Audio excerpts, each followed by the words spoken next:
Well, good morning, everyone. 6 years ago, a young man named Mike Brown was killed by police officer Darren Wilson. And it elevated this discussion of race and racism to a whole new level. And me being a pastor in the city, I mean, I know you're familiar with this, but me being the pastor in the city of St. Louis that is multi-ethnic, it pushed me into the center of this conversation with a lot of different things. I was invited to speak to seminaries and to schools on everything on this subject, and I got to talk to a lot of faculty and staff. And a question I kept hearing again and again was, "What's with all the outrage? Like, what is going on with all this?" Because in this particular case, this young man, they would say, like, he robbed a store. He's high on weed. He gets pulled over. He assaults an officer, punches him in the face, goes for his weapon, runs, and then even the forensics kind of corroborate Darren Wilson's story. So what's with the outrage, everything that's going on? And so I would talk and I would share, well, when you just look at, there's a story behind the story, right? So this image of Mike Brown is like a still frame in a video, right? Like if you take a single image out of this video, it's kind of hard to understand the context, maybe even tell what's going on. So, and I would use this illustration of, like, have you ever seen photography that's like perfectly shot? Like it's a perfectly timed photo, and if you looked at the photo itself, you would kind of get one thing that maybe your perception of it might be a little different than the reality. So let me give you some examples of some perfectly timed photos. So here's one of a gymnast with who tried shoving her head into a shoe. So, so perfectly timed, kind of would communicate one thing versus what was actually happening. Here's another shot. This one will throw your mind for a loop for a little bit, but this guy was known to be roaming the Ozark Mountains, and if you ever see him, watch out. So that's a perfectly timed shot. Takes you a little to figure it out. Here's another one. This was on Highway 40. This giant monster, kind of last year. You'll remember. You read it in the news. So, and then here's another. And so this is a relative of Joe Biden's. I went political there, so forgive me. So, and here's the last one. And this was that emergency colonoscopy that happened on the soccer field. You know, so I debated putting that one in, but hey, why not? You know. And so, anyway, here's the deal: a snapshot perfectly timed can communicate something that maybe really didn't happen. Or maybe it doesn't communicate the whole story. Maybe that's a better way to phrase it. And so it can often be misunderstood if you just single a snapshot out of a video, right? And so a lot of these things, and we've seen the story over and over again in America, the latest being George Floyd, and we hear this conversation is coming up again and again of race and racism. And so let me just take a step back and tell you a little bit of my own story. 2006, I was reading the newspaper, and I came across this article. It said, "Crime makes St. Louis the most dangerous U.S. city." I'm sure you've heard this before. I was reading the paper. I was living in Wisconsin. I was a youth pastor at the time. But the reason we became the most dangerous city is because studies, or not just studies, but we were highest ranked in violent crimes like murder, domestic abuse, rape, things like that. We ranked and we were at the top, right? So I remember reading the newspaper one day and I came across this article, and for whatever reason, just prompted to cut it out. And this is literally the article, and I laid it on the top of my desk and it sat there for a year. In the meantime, over the next year, the Lord began dealing with my heart and what's, I guess, your calling and what you're to do in life. And my wife and I felt this urge, this move to plant a church. We didn't know where, we didn't even know when, but then I came across this article again. And I won't get into the whole story, but what we started to find is that St. Louis is this dangerous city, and the church that I love was more and more moving out and away from it. So we had a very desperate situation, and the church was leaving. And that messed in my heart.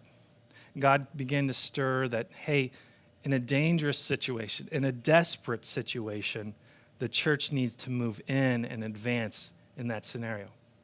And so what I want to do this morning is unpack a little bit. This is a different sermon than I would normally do. In fact, I don't even know if you can call it a sermon today, because I'm not doing an expository breakdown of Scripture necessarily. I'm going to take this topic of how did our city get to this point? How did our nation? But we're going to look at it, St. Louis as a case study, and I want to take all this news and information on race and stuff, and I want to just tune it into the city of St. Louis itself. And to do this, I'm going to reference a book that I'm going to tap into a lot. It's a great book. It's called Mapping Decline. It's by Colin Gordon, who's a professor, I believe, in Iowa. And he wrote this book and used St. Louis as a case study. And I'm going to use some charts and maps. And if you're a numbers person, you're going to love this. If you're not a numbers person, well, just stick with me, all right? Okay, just hang tight. So here's the deal. So I'm going to take us back to post-World War II, okay? This is when St. Louis was at its peak. We had the 900,000 plus in our city. To give you some context, we have 300,000 plus in the city now. 900,000, we had good money. Our finances were doing well. It was thriving by a lot of indicators, okay? But a few things began to happen in the city itself. The first one is this, that that rising incomes increase suburbanization, right? So in other words, people, as they come into wealth, they begin to move out of the city into newer pastures, right? The outer rings, the counties themselves. And so the challenge with this is that when people take and move and they take their money with them, it takes money from the tax base, right? I don't want to get too caught up in this, but that's how cities make their money, is through taxes. And so when people move with their money, then public systems like the fire department, police department, libraries, education, all these things begin to lose income. And so revenue goes. And so as people go, revenue goes. And another thing began to happen is that manufacturing, mining, retail, all these other jobs began to go and take advantage of this as well. So significant plants began to shut down and move: automobile, chemical plants, aerospace, electrical. They began to shift from the city itself out into the county. Here's a couple charts I want to just show you to show the decline. So this is the St. Louis County. This is different job sectors. And you can see 1948 through 1994, you can just see the job market just really blowing up and growing outside in the county. Versus the city, which is this next slide, you can see 1948, there was a lot of jobs, over 400,000, and then as the time goes, the amount of work and employment opportunity decreases. So when you contrast those two, so these lack of services, lack of employment also caused more flight. So what are we seeing here? We're seeing people with resources are moving away from the city, and we see that jobs are moving away from the city. And what is happening is the city is growing progressively older, blacker, and poorer. And then there's another factor, and I just mentioned it: race. All right? So to unpack this subject a little bit, we're going to go back a little further. All right? 1915, 100 years ago, the St. Louis Real Estate Exchange came up with this idea of racial zoning. It's a term we don't really are familiar with, but you'll know it by segregation, okay? They wanted to push for segregation, and the way they accomplished this is they began to hammer away at the threat that black people, when they moved into your neighborhood, your home value depreciated, okay? And they began to market this. Here's an example of a flyer that was being passed out to push and promote segregation. It says, look at these homes now. This is an actual segregation flyer. An entire block ruined by Negro invasion. Every house marked with an X, you can see up at the top, they're marked X, now occupied by Negroes. Actual photograph of 4300 West Bell Place. Save your home, vote for segregation. So this is 1916, that's a flyer that's going out. That same year, 1916, St. Louisans voted by a 3-to-1 margin to enact segregation ordinance prohibiting anyone from moving into a block where more than 3/4 of the residents were of another race. In other words, if I'm white, I couldn't move into a community that was 3/4 black, and if you're black, you couldn't move into a community that's 3/4 white. So this passed by a 3-to-1 vote, and this is what was landed on. So these were the designated areas in the city. This is Forest Park to give you perspective, Highway 64, somewhere in here. These were the areas, if you were black, you could live here and not here, and if you were white, you could live here and not here, okay?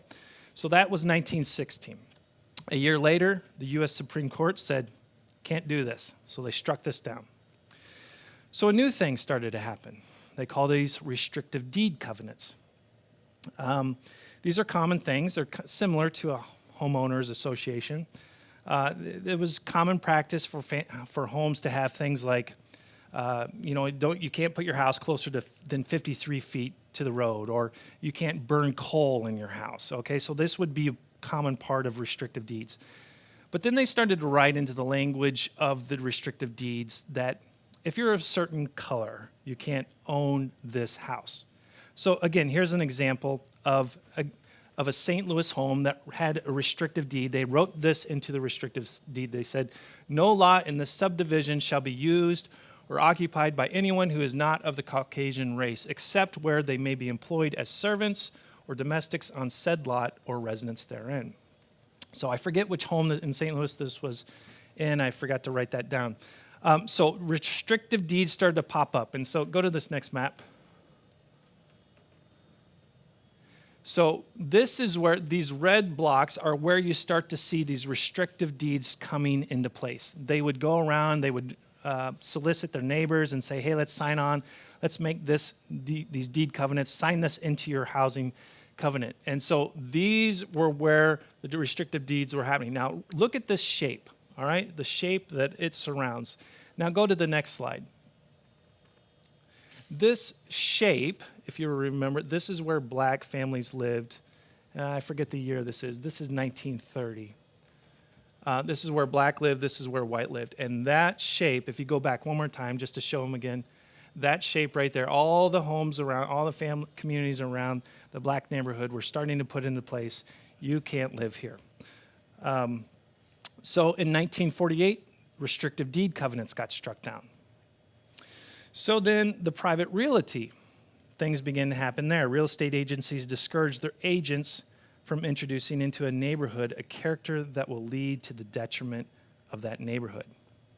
In 1943, the fundamentals of real estate practice, they wrote this in their documents. They said, the prospective buyer might be a bootlegger who would cause considerable annoyance to his neighbors, a madam who had a number of call girls on her string, a gangster who wants a screen for his activities by living in a better neighborhood, a colored man of means who was giving his children a college education and thought they were entitled to live among whites. No matter what the motive or character of the would-be purchaser, if the deal would instigate a form of blight, then certainly the well-meaning broker must work against its consummation. Real estate agencies, real estate agents were discouraged from selling or marketing their home to people of color. And if they did, they would get boycotted for doing it and not used in a professional way. And so then in the 50s, we're going to progress. The 50s, the advent of the high-rise projects, which would famously become the projects, began to happen. In St. Louis, this one example was Pruitt-Igoe. There's a lot of, these were 11-story buildings that were built in the mid-50s, and they became famous for poverty and crime. This was a disaster. It just was a breeding ground for a lot of destruction, and these were actually torn down in the mid-70s. I could also talk about how the government began incentivizing couples to not get married with their children, and this also had a profound, disastrous effect on the black family. Redlining was also practiced. Banks would not give someone a loan because they live in an area deemed a financial risk. And here's a picture on redlining. This is a map Again, you'll see this is Forest Park for perspective. You'll see the areas where black neighborhoods were once deemed and restricted to live in are redlined. And in other words, mortgages that were offered demanded higher rates and shorter amortizations. Home insurance was 3 to 4 more times as much as expensive as those in the suburbs. And so, I'm saying a lot here. I hope you're sticking with me. In the mid-'60s, we get to the civil rights. Legislation began to pass that removes explicit racial language, exclusion, things like this, strikes down Jim Crow laws. And all those civil rights acts and movements, all these things were good. The destruction, the damage had already started to be done. The right to employment or good education meant very little to people because of the schools had fled and the schools were crumbling. The jobs had fled, the schools were crumbling. And this is what is happening. Job and wealth and opportunity were all moving away, moving out with the people. And what was being left behind were degrading public services, a poor and suffering education system. Jobs were leaving, and they couldn't borrow money. All these things were moving out of the city, and we looked at black people and we said, and you can't go. We barred their escape, locking them into generational poverty. And generational poverty is when a family is in poverty for more than one generation, and it changes individuals. So by the time the Civil Rights Act, the Fair Housing Act in 1968, which was a great thing, allowed people of color or people to move and live wherever they wanted, regardless of color. It's that pronounced, what John Perkins would say, it even further exasperated things in where you used to have wealthy black people and poor black people living in the same block, same community. Now people who could take the opportunity to move and live took that advantage, took that step, and left the city. And what was left behind in the city, again, the city continued to grow poorer, blacker, and older. And it was a challenge for those who were left behind. So this is what it looked at like on a map. So I'm going to give you a breakdown. I'm going to give you like 7 different maps that are just going to show you how the population moves. So this is 1940 to 1950. This is census data. Let me explain this to you. All the white dots are when a family moves in. All the black dots are when a black family moves in. All right? And then when you see a red dot, that's a white family leaving, and a blue dot is a black family leaving. So you can see in the 40s and 50s, black families lived primarily right in here, and you can see white out in the county here. But let's go to the 50s. You can see the red is white people leaving. You can see in the 50s they start shifting out at this point in time. Even black families are moving from this inner part and moving out. Let's go to the 60s. Again, black families are moving a little bit more. White families, that's the red dots, are leaving, and you can see they're populating even further out. Go to the 70s, so the Fair Housing Act just took place. Now black families are really abandoning the city, and they're starting to move northwest, north, and white families are even further out. Black families are taking and going into the rings of the suburbs. I think we're in the 80s now. And even North City, all that is pretty much, even black families that can are moving out. And it keeps dispersing. Go ahead to the 90s. And you continue to see the trend. Go to the next slide. And this is 2010 census data. Change of color. This is just a picture of blue is white families, green is black families. You can see the separation, the segregation that is happening in our city still today. And there are many challenges that come with segregation that I'm not going to get into at this moment. Here's my question. Let me just bring this back around. What transforms a city? Year after year after year, we get the most dangerous city title. We're in the top 10 consistently. What transforms a city? Here's my belief and my conviction. A transformed people. What transforms a city is a transformed people. I was watching a short documentary a few years ago, and I've shared this with some of you before, but it was this professor named George Monbiot, and he talked about this concept of trophic cascade. I've never heard of it before, but you're familiar with the concept. It has to do with this ecological process of the food chain, and how when you introduce a creature at the top of that food chain, how it changes everything. And he was giving this lecture, and he talked about how this happened, this great example of Yellowstone National Park. How for 75 years, there had been an absence of wolves in the park. And so in 1995, they reintroduced wolves into the park. But before that, what was happening is that the deer were having a run of the land. They were just taking over despite even efforts to try to control the population. Deer were just having their way. They were running everywhere, grazing everywhere, just out of control, the population. And so in 1995, they thought, hey, let's introduce wolves into the forest, into the park. Wolves came in and they transformed things. So the first thing they did, noticeably, was that they began killing the deer. Right? They began preying on them and eating them, so the population began to cut down. But the second thing, and more significant, is that they changed the behavior of the deer.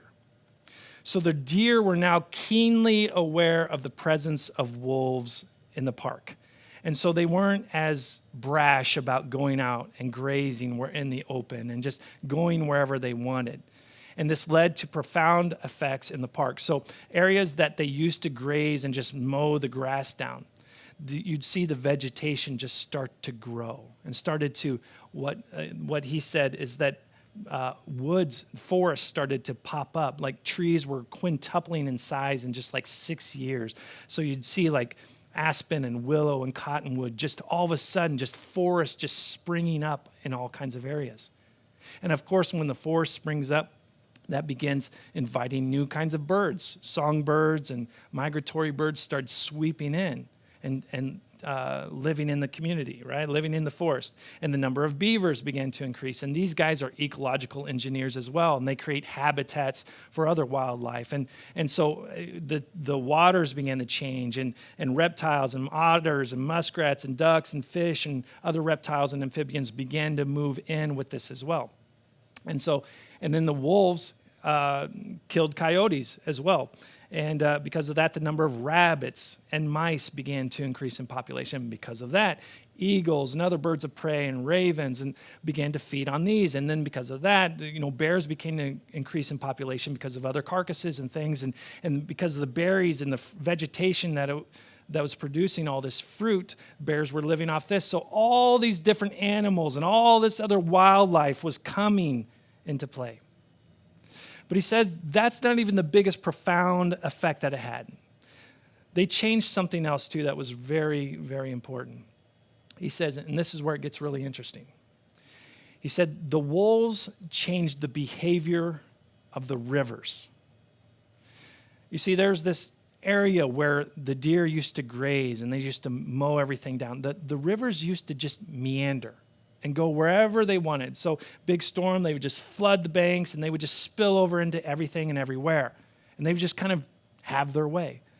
But once the vegetation started to grow, they just began to steady the banks and erosion began to not happen as much. And so the rivers began to carve deeper and they began to form into channels and they had their place. And so again, deep pools and things like that would form and more life. And so, but they controlled the behavior of the rivers themselves.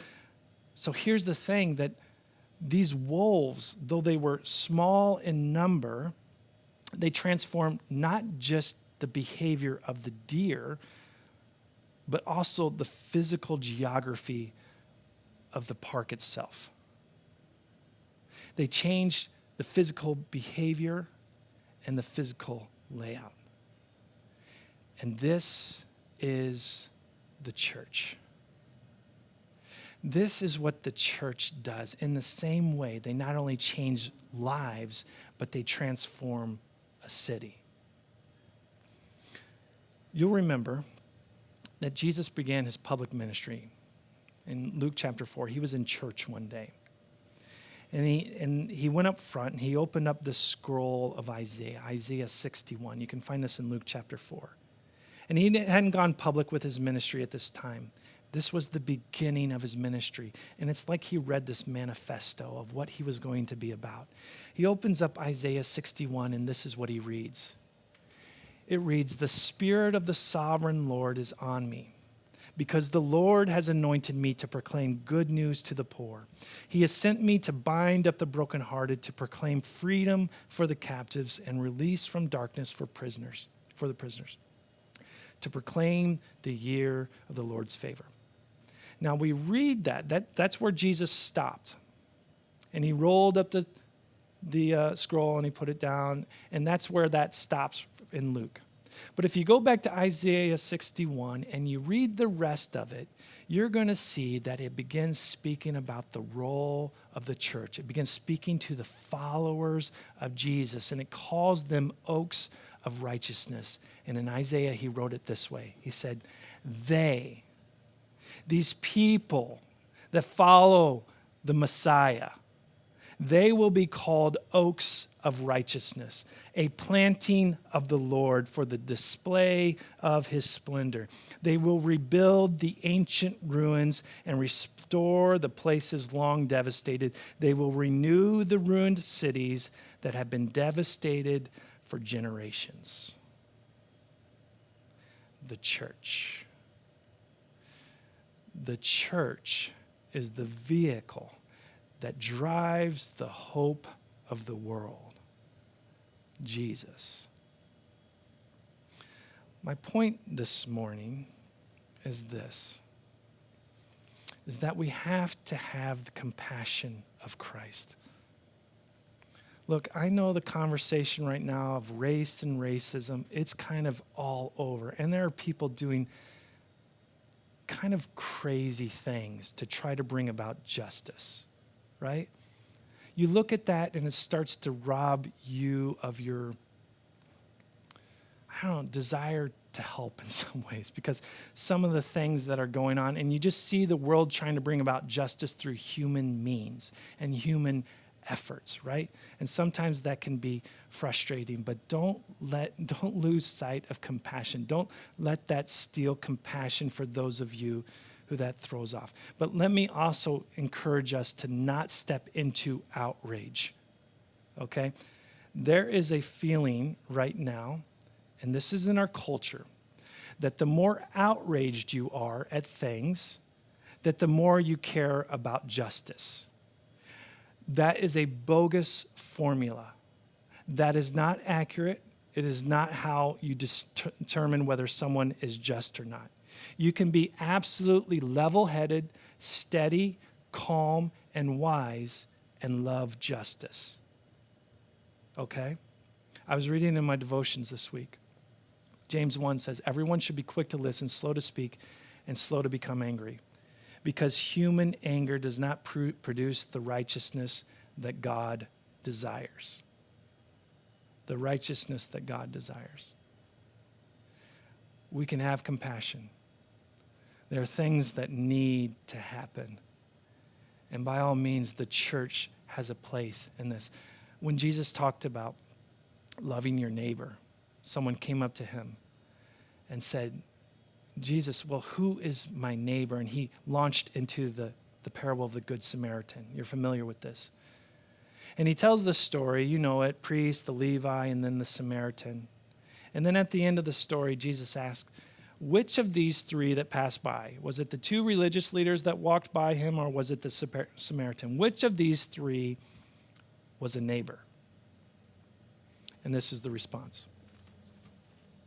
The expert in the law replied, the one who had mercy on him.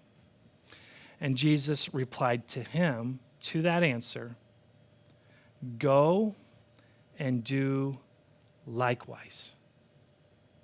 That is Jesus to us, go and do likewise. There's a community that's hurting. There are people that are hurting. And our God is a God of compassion. We are called to love our neighbor. Go and do likewise. I'm so thankful to serve a God that is known for his compassion. We were talking before the service. We just did a little round table of the compassion of God. And I just think, if it wasn't for the compassion of God, where would I be? If not for his grace, what would I be left with? We're going to go into a time of communion. And we're going to remember it's because of Jesus. He's the one that transforms a city. He's the one that operates in the life of the church, transforms our lives to transform a city. Let's prepare our hearts as we head into a time of communion.